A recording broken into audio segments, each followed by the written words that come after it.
My name's Adele Onyango, and welcome to another episode of Legally Clueless. No, seriously, I have no clue what I'm doing, but I'm pretty sure I'm not the only one. Hey you, welcome to episode 100.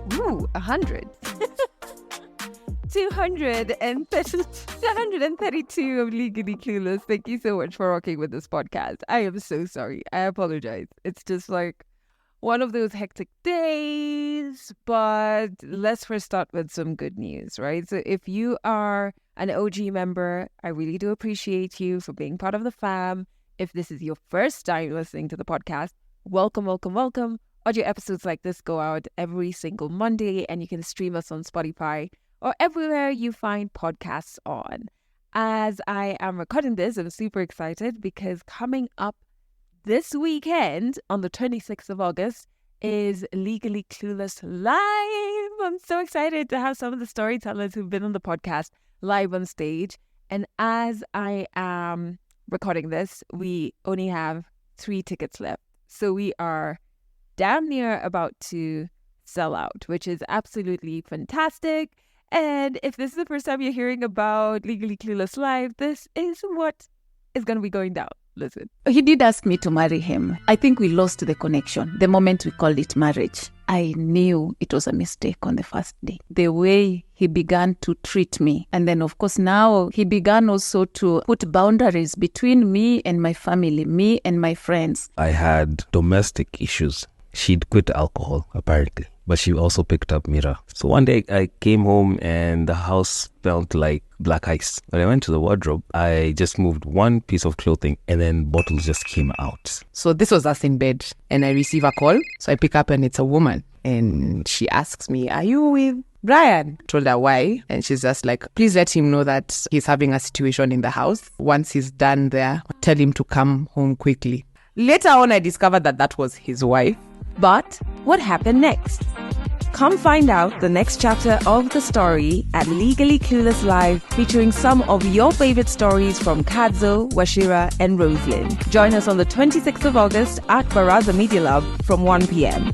Tickets are 1,000 bob, and you can grab yours now on Hustle Sasa or legallycluelessafrica.com.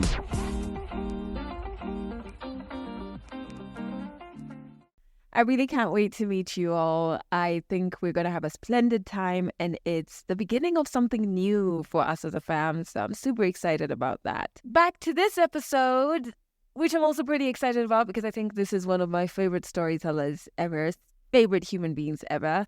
Ian's story, well, part 2 of it is coming up. And yeah, after graduating from uni, I was like, you know what? Let me invest myself into it more. So I became a monk and moved into the monastery for 3 years and just fully embraced the practice and just absorbed myself to learn it so that I can know what I'm talking about, not just being whimsical. Because in this age we're in, everyone just Googles something for 2 seconds and then they act like they're the professor. I remember when I called my brother and I told my younger brother, because at that time he was like 9, 10, and I told him I became a monk. He was like, "Oh, so you're doing kung fu and karate?" Because I think that's like the perception of what it means to be a monk.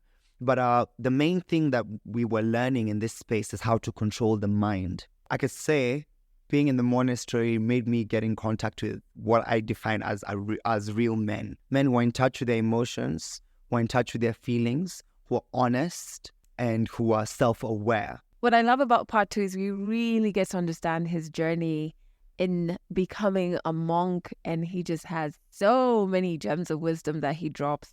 So I can't wait for you to listen to that a little later in this episode. I do hope you've had a great week since we last hung out in last week's episode. I've had easier weeks. Yeah, easier weeks. I feel like my body, first and foremost, physically is just wild. I'm going through this crazy migraines that get really bad in the night. And so that then affects my sleep patterns, and I'm trying to figure them out. Think we've figured them out. So I'm just like hoping in the next couple of days, all of that gets erased. The second thing I did want to share is in regards to the podcast, last week's episode specifically. So one thing I always do, and it's a non-negotiable for me as an individual working here at Legally Clueless Africa, for everybody who I have onboarded onto the team, from the people in sales, our workshop, currently onboarding somebody to help with the recording of the stories, everybody understands that the number one person that we protect is everyone who comes on here to share their stories, be it on the podcast, on our video series, on our tour series.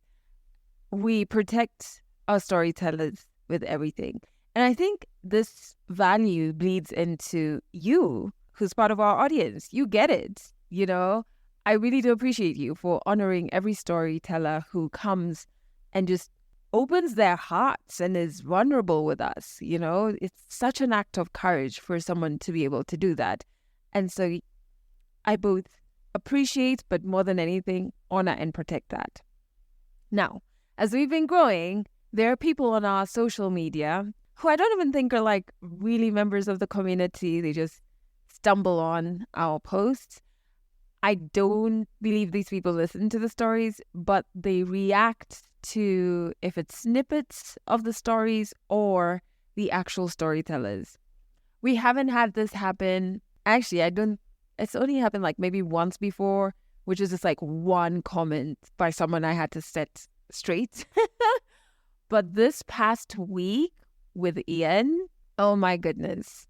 So when we posted him sharing that he was on the podcast, and the experience was just so beautiful. Like, I really enjoyed recording his story. We've had to turn off comments. Sometimes we've had to delete entire posts of Ian's. Not on Instagram, which, as I've told you before, I feel like Instagram is our warmest corner of the internet. This is mainly TikTok and Facebook, because there were just very strange comments, and quite a lot of comments of people assuming sexuality, judging outfits, judging others because of the religion that you, the commenter, subscribes to, which is weird.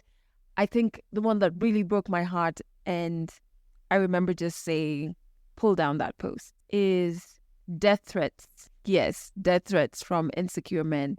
And you will veil these death threats in memes of you holding a gun, etc. But it's a death threat. That's literally what you're doing. It's not funny. It's sick, right? And I think what was so crazy to me, first and foremost, even before we recorded the story, we were having a conversation, Ian and Maurice, who is the executive director at Baraza Media Lab. It's a space where I record some of my stories sometimes. We're having a conversation around how to make the creative space safer for creators. And we were talking about cyberbullying, and we were talking about the cyberbullying that we see Ian go through on a daily on all his posts. And he's just, I wish I could tap into some of his power. He's so above it all. He's so above it all in a way that I'm like, how do you do this? Can you teach me? How do you do this? And it's crazy. We were talking about that before we recorded his story. And then this experience happens. I feel like Ian's is one of the most enlightening stories we've had here. He's so self-aware.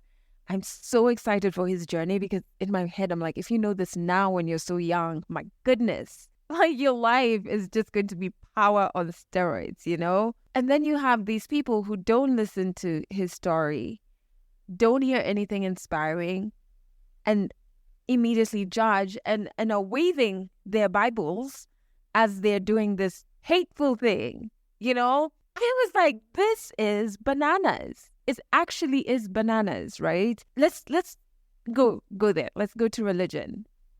My rule of thumb is, if you can hate another person and justify that hate using the religion you subscribe to, then perhaps there are glaring issues with your religion. Because the comment that was a death threat was from someone with a Bible verse in his bio. Granted, he may not represent an entire religion, but very many comments were coming from one specific religion, enough for us to say, hey, there is a problem, right? And when I look at my personal journey in terms of spirituality, I walk a spiritual path where I honor my ancestors, and I believe in the magic of nature. I really am mesmerized by nature. I'm a plant mom, not only because plants do all of these magical things for our air, but they're just fascinating to watch, to learn from. There's like a magic of life that happens with plants every single minute of every single day that I'm so happy to witness, you know? I believe in love for oneself and love for others. I believe in kindness. I believe in grace. And I understand that my spiritual path is so specific to me that it is damn near impossible for me to convince anybody to walk it with me. It's so specific to my lineage, to my skill set, to the gifts I have, to my weaknesses, to my strengths, to the type of person I am, the things I want to do in the morning and the things I don't want to do in the morning, to journaling. You know what I mean? Like these rituals that I do that are specific to me and my personality. And they help me loudly in everything I do bleed my belief, which is I believe in the magic of nature. I believe in love. I believe in kindness. I believe in grace. And I remember the other day I posted about my ancestral altar. I posted it on my social media platform, and there were a few followers who were Christian who came into my comments with some pretty mean things to say. And again, hate can never be justified. Hate can never be justified. You cannot use your religion to justify it. You cannot use your culture. You cannot use your race. Hate can never be justified. Your spiritual routine, journey, or your spirituality is so, this is my belief, is so personal that it cannot be used as a tool to hate another.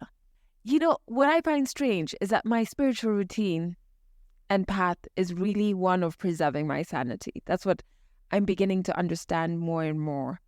With time, with healing, I'm finding that some of the things I do are linked to just healthy psychological exercises. When I first started these things, I think part of my practice was marred by grief and really just being so desperate not to let go of my mom. But then my personality is that I thrive in routines. I need outlets for my thoughts. And so, like, I would speak my intentions in the morning, still do to date, when I'm lighting candles at my ancestral altar, part of my routine. And the whole day, I would return to those thoughts. If I was speaking about, please help me identify only that which is mine today, those words would govern my thoughts the entire day. If there was an argument or something that I experienced, I would go back to those words and be like, actually, this one wasn't for me. This is not for me. I don't need to be involved in this. I don't need to honor this invite to this argument. This doesn't sit right with me. So chances are it's not for me. That's how I started. I've incorporated journaling into my spiritual routine. And that's just an extension of those intentions. So now when I write these things down, again, it governs my entire day. So, for example, the other day, there's some pain I'm working through. I feel hurt by somebody who was very close to me. And I have been navigating this pain. And so while I was journaling in the morning, right next to my ancestral altar, I wrote the word release. And I was writing that I just want to release this. I don't want to keep coming back to this pain. I feel like I've processed enough of it to release it and let it go. And what was so wonderful is before writing it in the past, when that pain would randomly pop up in my mind, because that's how these random intrusive thoughts come through, I would get angry or my mood would shift, or I'd feel, is something wrong with me that's why that happened, But that day that I released while journaling, when the intrusive thoughts specific to this pain I'm navigating came, immediately, it's like my mind was already coached. It went to the word release. My mood wasn't altered. Nothing changed. I didn't feel shit about myself.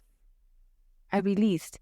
And so I feel like some of these things that I do as part of my spiritual routine are really built on the foundation of psychological exercises that have just been proven to be good for you, like journaling, writing stuff down. Having a routine in itself is good for people like me who have anxiety, and so you can see this spiritual path.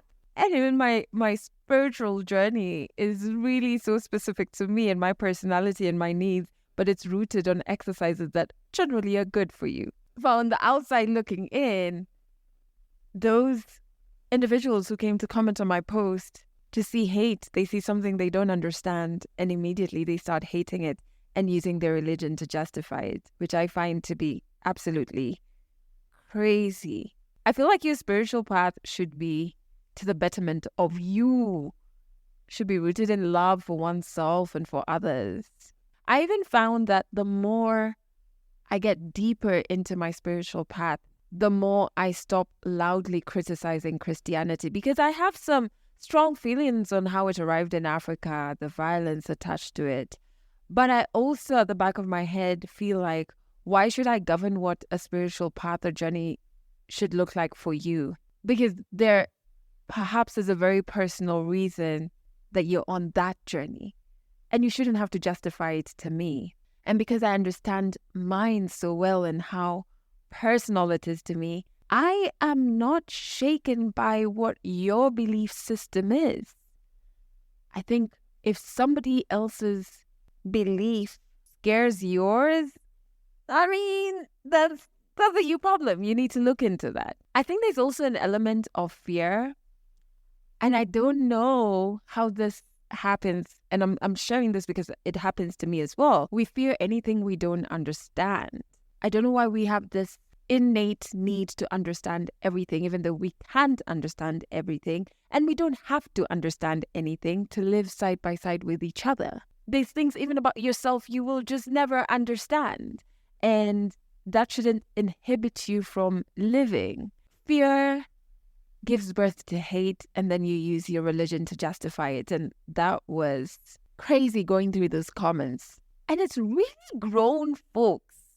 These are not kids. These are grown folks. It's absolutely crazy that if we see anyone living a life that is so different from ours, that we don't understand, our first step is to judge and fear them. Why? Why should we have opinions on anyone's life but ours? I feel like these are real questions that we should all meditate on. Why do you feel your path, the way you've designed your life, is the way for everybody? Why do you fear anything that's different? And then after you fear it, why do you hate with such vitriol? Why do you do that to that which is different? I don't get it. Anyway, it's just a rant.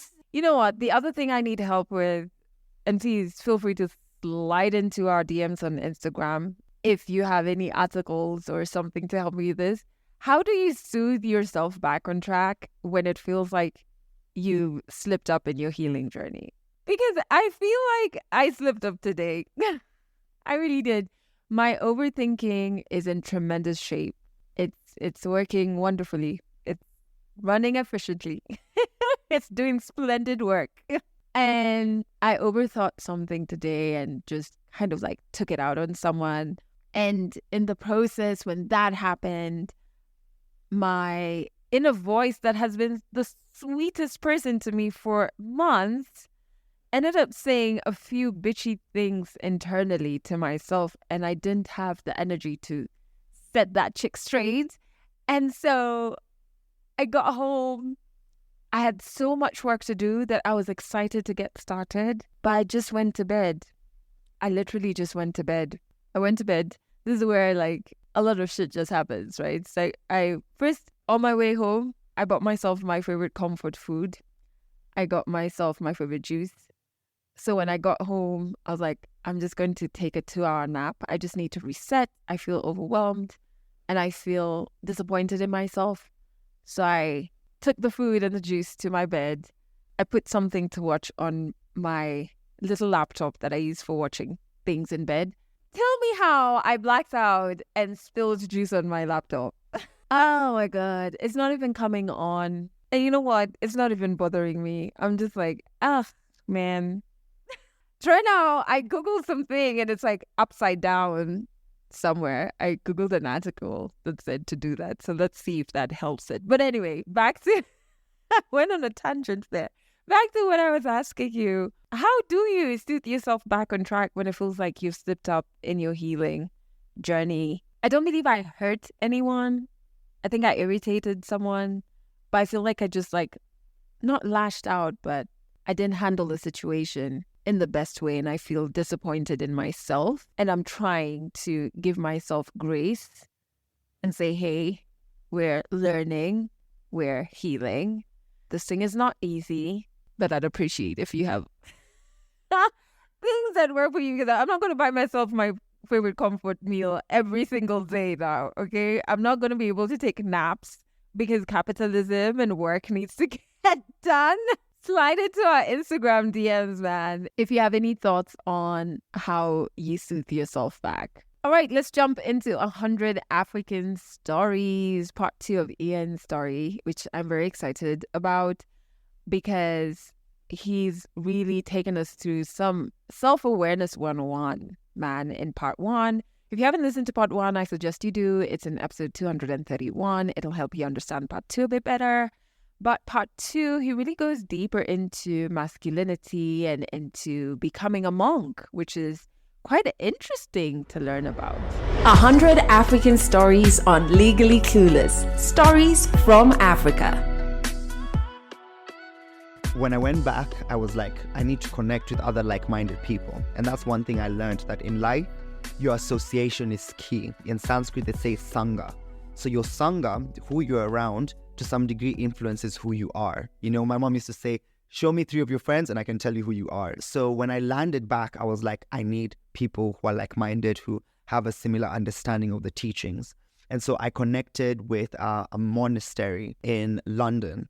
And it's a very, very nice monastery. I don't know if you know this guy called Jay Shetty. So Jay Shetty actually lived in that same monastery for around 5 years before. And then right when I was coming in, he was getting out. And I even got to connect with his mentor. We actually shared the same mentor. He's an amazing personality. And so I met with these individuals and I just started practicing and embracing these teachings and kind of living them. You know, so they embrace stuff like vegetarianism, the concept of simple living, having compassion towards other living beings, identifying ourselves as connected to something greater with this reality than what we're exposed to by the media and by the public.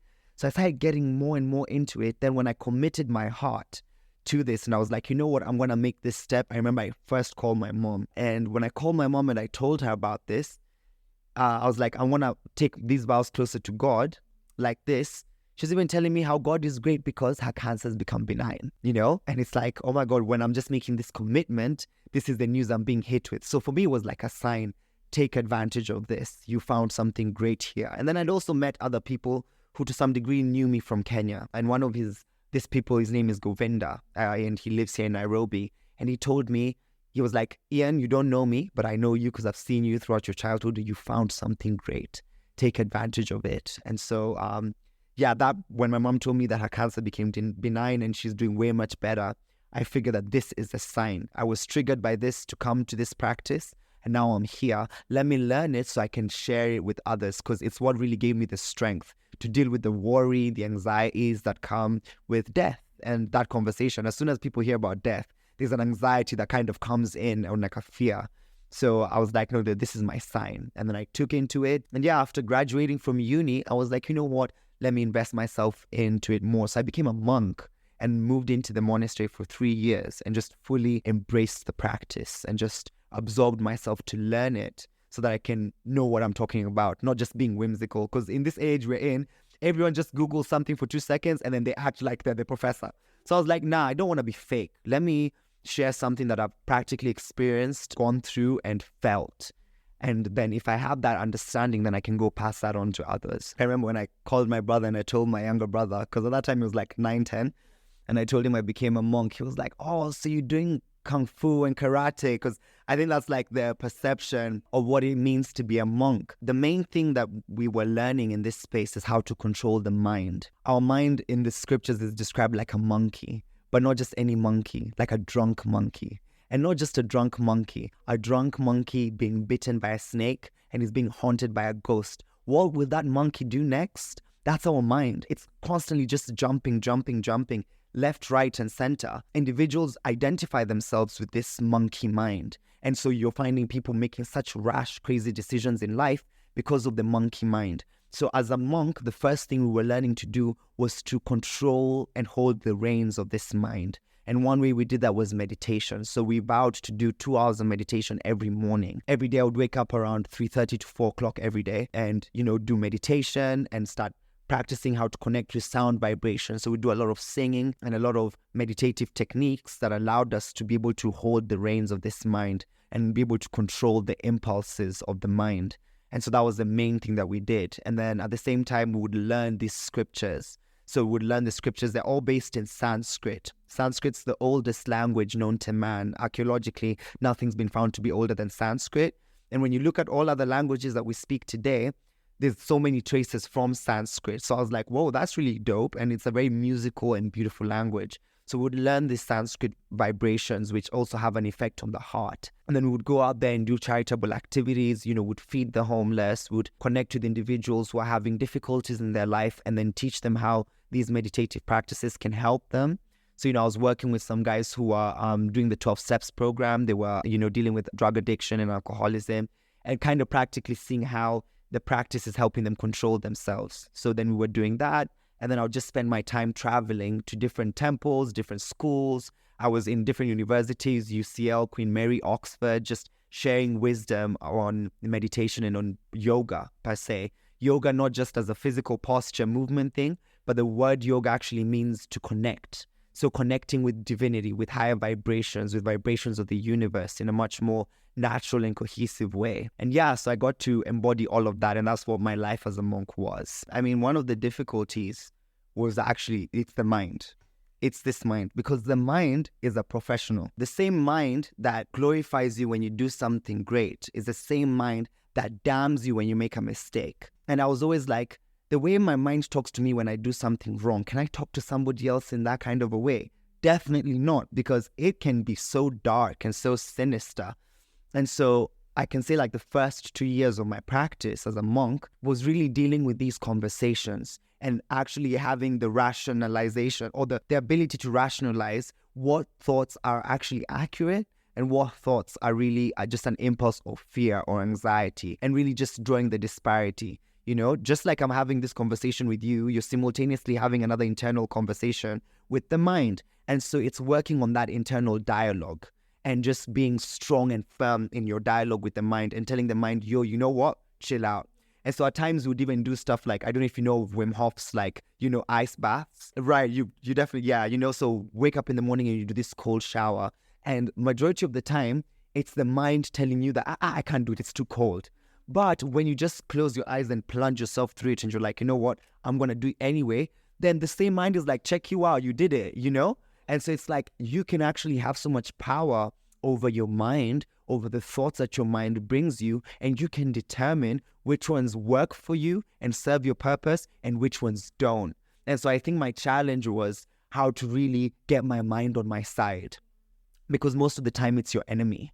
It's your enemy when it's uncontrolled, and that's what the teachings also describe. They say an uncontrolled mind becomes your worst enemy. But when you control it, it becomes your best of friends, because then you decide the journey of those thoughts. How you travel, as you're mentioning, how you travel through the multivarious thoughts and you're like, shit, how did I get here?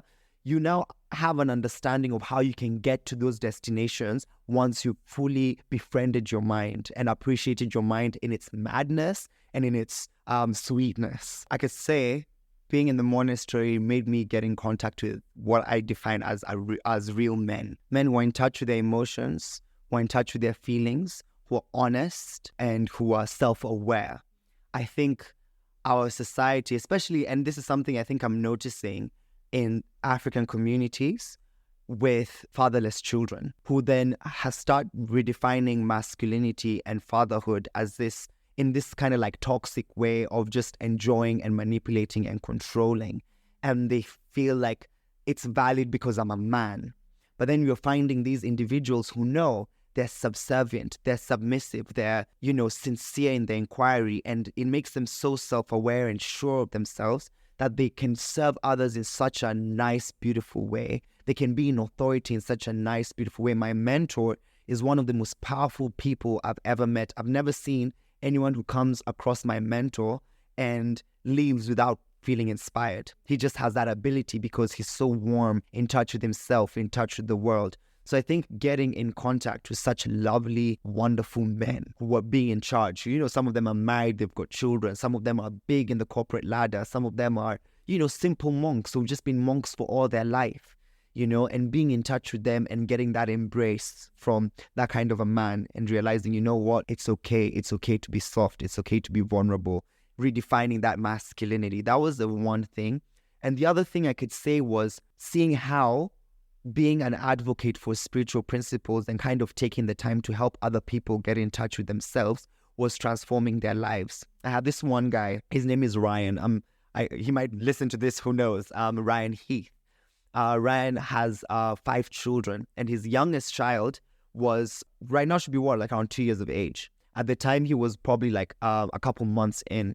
And Ryan's wife was quite devastated because his involvement with alcoholism was so bad, Yani, to the point she was thinking, I can't do this with him, and we already had other 4 kids before that who were already grown, and I've kind of been battling this whole dealing with an alcoholic dad and what kind of stress it brought home.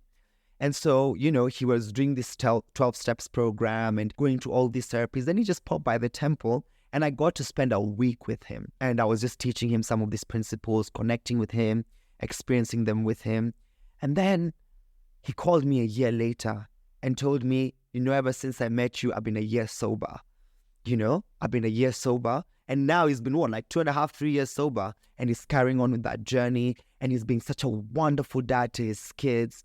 Has just transformed how present he is with his children. His kids are working and they're going through life, and he's kind of guiding them nicely. And just the radical change that just happened due to his association with us, specifically myself, when I was with him at the temple, just made me think, this is worth it. And just that feeling that this guy turned his life around just by associating with us, being an advocate of spiritual principles. It's just a way it hits your heart, Yani, that you're not reaching 1 million people, but you're able to change one person and help them make a better life choice.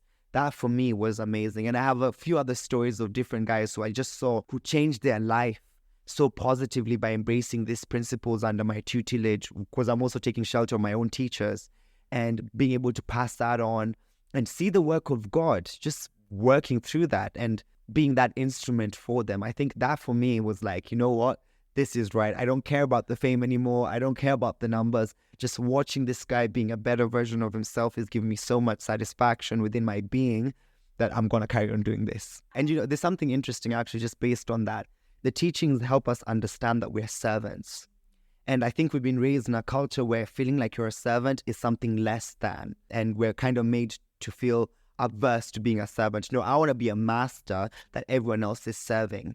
But we find our joy mostly when we serve others. And especially for persons like ourselves, you included, who's been through some certain difficulties in this world, you're put in a position through those difficulties to be a servant of others. And the satisfaction that you get when you inspire that other girl child who's been through similar struggles, or, when you turn their life around, or by their association with you, they feel inspired to wake up the next morning and do better. That satisfaction is much better than any coin that you could get, any experience, because it's our natural tendency to serve. Our nature as beings is to be servants. It's like when you cook for yourself, you can cook for yourself the most banging meal. And it's nice, you make yourself some chipos, you do for yourself like some lasagna, it's great. But when you make it for somebody else and you're watching them chow down, and you don't even eat, you watch them eat and you feel so satisfied whilst they consume, that feeling is such a joyous feeling that we have an opportunity to experience every single day, in service of others. Something small as just like opening the door for somebody else, or, seeing somebody in difficulty and in your limited capacity, seeing if you can direct them to something greater. It really gives you meaning and purpose in life. And yeah, we're servants, and there's nothing embarrassing or demeaning or low grade about being a servant. If anything, it puts you in a much more powerful position. Like I was just with my mom. Yeah, we just traveled to go see my grandma because I hadn't seen my grandma in 6 years. I've been away for 6 years. So I just was like, let me go see my grandma. And on our drive back, on like some highway, God knows which one, my mom stops to buy like these bananas and maize and potatoes and all these different things. Then as we were getting home to our estate, she just called. So I was thinking we're getting home to the house for ourselves, but she calls our neighbor. And she's like, yo, I'm passing by your house. I've got some potatoes for you if you want to just like boil something and make yourself something. And I could just feel even the voice from her. My mom, it wasn't like a big deal. It's just she spent like another 5 SOK or another 1K, just buying these like veggies for this lady. But that lady was so heart-warmed. And she was asleep, actually, but she got up in like a robe, has come outside waiting for us. She's waving, like, oh, thank you so, so much. And it's not like my mom had brought her like a whole year's supply, just something for like a day or two. But the way it had touched her heart was so beautiful to just observe that, yeah, we should be striving to live our lives in this kind of a way, just doing good for others, even if they don't reciprocate it with us. And when you do it sincerely, it naturally just touches somebody else's heart in that way. So basically what happens is monastic life is like student life. And some individuals, kind of like when you go to uni, you get the guys who carry on in uni, do PhDs and they become professors. So you get guys who do that and then they become an authority in the academic field. But then you get those who, they do their studies, they go out there and then they make something out of themselves. So under the tutelage of my spiritual master, I had reached a stage where I realized, okay, you know what? The aesthetic of the temple is fantastic, but I feel like my voice can do so much help, can be of so much help and service to people outside. Like guys in Kenya have no clue about meditation. They hear about it like some hokey pokey weird thing. It's like devil worshipping or stuff like that. And so my spiritual master told me, you know what, Ian, you've learned how to live and control yourself to some degree. Go out there and share it with others. So after I finished my student life, which was those 3 years, then I just made the transition out. And I was like, let me look for some opportunities out there and see how I can utilize them. And divinity just throw me so many options. Yani, I was even thinking, wow. So I left the temple and I found myself getting a wonderful job as a community development officer for a trust that runs schools. So I'm in education at the moment. We work with almost, I could say, around 50,000 kids across our all different schools around the UK. We're trying to build these children up with spiritual principles and get them to understand spirituality in a much more mature, non-sectarian fashion, and in a way that it doesn't seem like an ancient thing. So our kids are doing meditation, they're doing yoga, they're not getting more so detention, but they're working on introspection and self-awareness and understanding.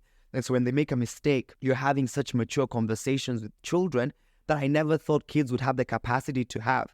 You would sit, as a kid with like grown-ups and they're like, this one you wouldn't get when your mother to just keep quiet. But then you realize, no, these kids are listening and they're absorbing. They say 85% of our conversations are nonverbal. So in silence, you're speaking the most. And so these kids are picking up so much from us as individuals and from the world. And so how can I be an instrument of change to help this generation come up in like a much more self-aware, honest, loving, and kind way? Because the way I'm seeing our generations going, it's a little bit scary with what's happening in the world, with the influence of the media and how it's attacking them. So I thought I still get a chance to creatively express myself. So I'm making content for the schools. I'm, doing all these different talks. I travel. Most of my time, I'm just moving back and forth between some of the schools, just sharing this wisdom with the children and really adding this spiritual values to them. I meet with the teachers because we've got over 700 staff across all the spaces. And they're going through their own journeys of life and they're asking me all these deep questions. And then I can kind of help them uncover these things.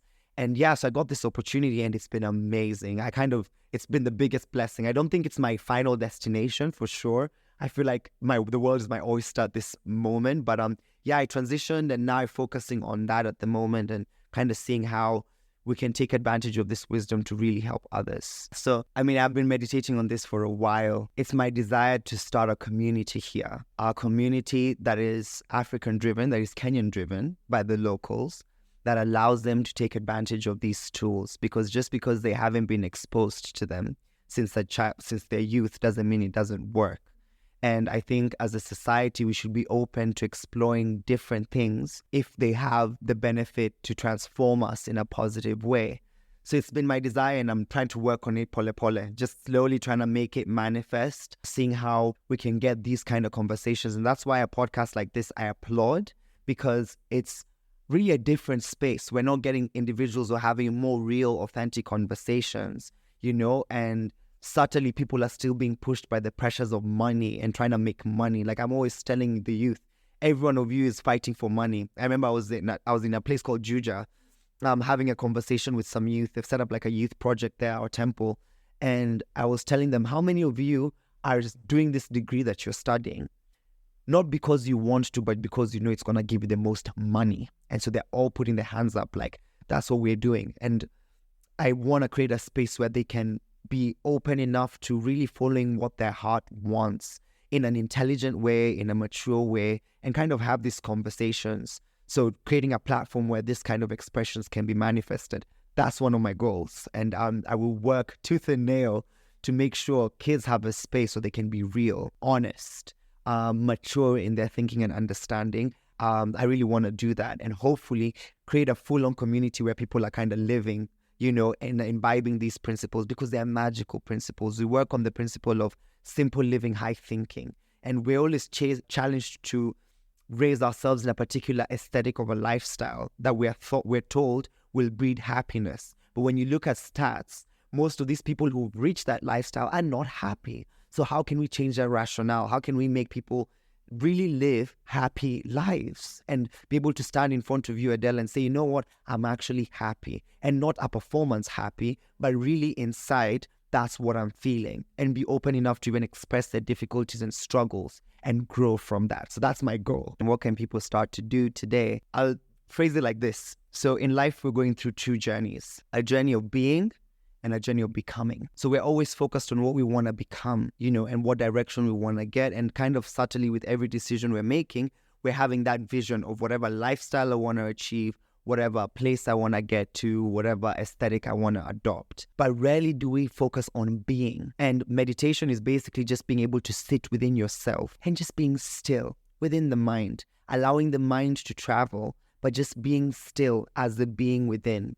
And so there's many, many tools that you can use to do that. Some guys like to paint. Some guys like, I tell people, you know what, meditation is simple. Make your tea in the morning. Like the Chinese do, like that traditional tea making method, where you have like 10 minutes of brewing your tea or your coffee, where nothing else is focused on. There's no news in the background. You're probably listening to your nice meditative music, and you're just fully absorbed in there and focused on being. And I think if we can have spaces where we're focused on being, then becoming becomes much easier. I always give people the analogy of Google Maps. The only way Google Maps can give you an accurate journey description of how to get to where you need to go is if you allow it to identify your current location. So sitting within yourself currently, maybe asking yourself, how am I feeling? What's my mood? What are my emotions? What's bugging me? And being present in that and identifying that not as a limitation, but just as your strength, that I'm sitting within myself. That can be so powerful. Even before you adopt like mantra meditation, I do mantra meditation, where we're utilizing certain spiritual mantras like Om, which have actually been proven to have an effect on the psyche of individuals. Like kids are crying and a mother chants the Om chant and the kid immediately becomes centered. These kind of mantras can also be used and adopt. Affirmations, people use those a lot, but just setting the time, because everyone is always saying, I don't have time, Sina time, I'm super busy. But it's like 5 minutes every morning when you wake up. You actually do have the time. You put time for things that you prioritize. So if you prioritize yourself, you will take these 5 minutes every morning to just sit with your being, identify yourself in your being before you focus on your becoming, before your whole day is grasped on your becoming. And if people do that, we'll have more aware people in this world, more loving people who are sat well within themselves because they know themselves better and they're open to learning and rediscovering their identity rather than just focus on where they want to get to. Because you'll notice people who have that drive and ambition without being, they're very aggressive and fine, they get to where they want to get to, but it's the taste of you can't really enjoy it because it's like, where's the next destination? Ever had that guy in like He's like gassing you guys to go out the club. He's already ordered shots and then he's organizing for the next club. And he's like, can you also sit and enjoy what it is that you're experiencing right now? Getting that time to just sit within your being is very, very important. And I think if we have generations that are focusing on this and adding these tools into our lives, I challenge everyone, 5 minutes every day, take advantage of it and just read something that's inspirational. I would recommend the Bhagavad Gita should be in everyone's house. You know, I'm going to give it to you, girl, the Bhagavad Gita. And you can just read a verse, connect with it and see, what does this mean for me in my journey? Or if it's not the Bhagavad Gita, whatever book spiritually motivates you or is helping you get on the journey of your own self-discovery. Take advantage of it. Dedicate 5 minutes or 10 minutes. You don't have to be as radical as me and do 2 hours every day. Just 5-10 minutes. And then let that be the affirmation of what your day is going to be like. And watch how it really just evolves you as a person. You look back after 10, 10 months or 5 months or whatever and see, wow, I've really grown. Some people even journal, taking that 5 minutes to journal and just sit with your thoughts and express. When you look back, you'll really see how you're evolving in your being as well as your becoming. And I think that is something the world could definitely use. Catch more African stories in the next episode of Legally Clueless. Dude, how self-aware is this young man? Like, Ian is something else. There's always something to learn from him. And I'm just so happy we can have him on the podcast. He doesn't live in Kenya, but I'm just hoping one day when we have the next Legally Clueless Live, we can have Ian on stage. That would be amazing. I actually really did think about having him for this one, but it would have to be a virtual one, which I'm not a fan of. We need to have him on stage. I think you agree with me. I loved his thoughts on masculinity. I find them to be so powerful. I find there to be power in men being there for each other in a very self-aware, non-judgmental, open-minded way. Super powerful. And it reminded me of an interview I did on Friday. Yeah, last week. And the interviewer brought up the issue of gender equity and is the boy child being left behind, etc. And, I remember saying that I think there are very many issues that boys and men, especially Black boys and men, especially Black African boys and men go through. I remember every time I travel off the continent, I'm very hyper aware of my Africanness and how that can bring about a lot of judgment. In the back of my mind, I always think about Black African men traveling. I mean, this is just one of the things. The issues they face is a huge list, but I always think like, man, that must be a completely different ball game. Like, I have a cousin who's going to a different country for uni, not on the continent. And in my heart, I'm just like, he is one of my favorite human beings. But to very many people, chances are in those countries, he's just another Black man to them. And depending on who this person is, they could have stereotypes that could endanger my cousin, So anyway, I was answering this question on the interview. And I really think there needs to be better organizing from men. Yeah, better organizing for each other. And I genuinely think there is something to be learned from how real feminist movements organize themselves, And I also feel like fighting against the things that oppress African boys and men, because there is a problem for sure. If you look at like suicide rates, I think there was a time in Kenya just a year and a half ago, at most 2 years, where every day there was one reported suicide case and it was a Kenyan man. And that's just the reported ones. So there is an issue. But I also feel like fighting for better systems and a better environment for African boys and men isn't synonymous with fighting women and girls. And I think that's the problem right now, is most of the boy child champions are so focused on fighting women and girls that they're not focused on the real issues that are affecting African boys and men. That's my outside looking in take. But then look at this. Then we have someone like Ian, who's so amazing, and through his work has helped other men. And what do his fellow Black African men do to him? They troll him. They try and pull him down. One of them even puts death threats there. So it's, I need you to connect with Ian. And so in the show notes, I've put a link to his Instagram. Follow him there. He does post a lot about his work, his beliefs, very inspiring stuff he shares. So feel free to connect with him there. Make sure, I hope we still have tickets open by the time you're listening to this, but I'm gonna cross my fingers for you. Once you hear this, head over to our website, which is legallycluelessafrica.com. If you want to join us at Legally Clueless Live, when I started recording this episode, we only had 3 tickets left. So we're almost sold out, but hopefully you can be in time to grab a ticket. There will be no tickets sold at the door. If you're in Kenya, you can catch us on Trace FM. We are there every Monday and Wednesday at 1 p.m. and 11 p.m. and on Fridays at 1 p.m. Super excited about next week because finally, one of the stories that I recorded while I was in Senegal, it's high time for me to share that conversation with you. I loved meeting this amazing woman called Muna. She was so fun, so enlightening. And so she'll be on in episode 233, which will be out next week. Here's what's going to be coming your way next week. I was 23.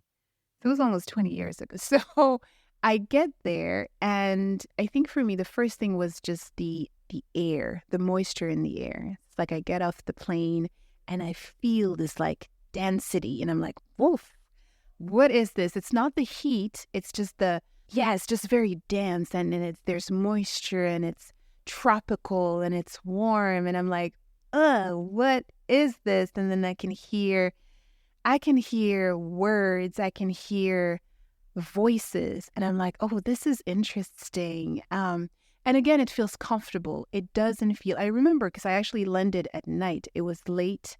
Obviously, I didn't have like a SIM card or anything because we did have SIM cards back then. I'm just specifying. So I had my phone and I couldn't, I was like, I can't call anybody yet. Like, is the person who's supposed to pick me up going to be there? But because I don't know, again, seeing all of these Black people around me, I didn't feel scared. I didn't feel, oh my gosh, what's going to happen? It's late. What if the person never picks me up? What if I don't find the place where I'm supposed to go? I don't know anybody here.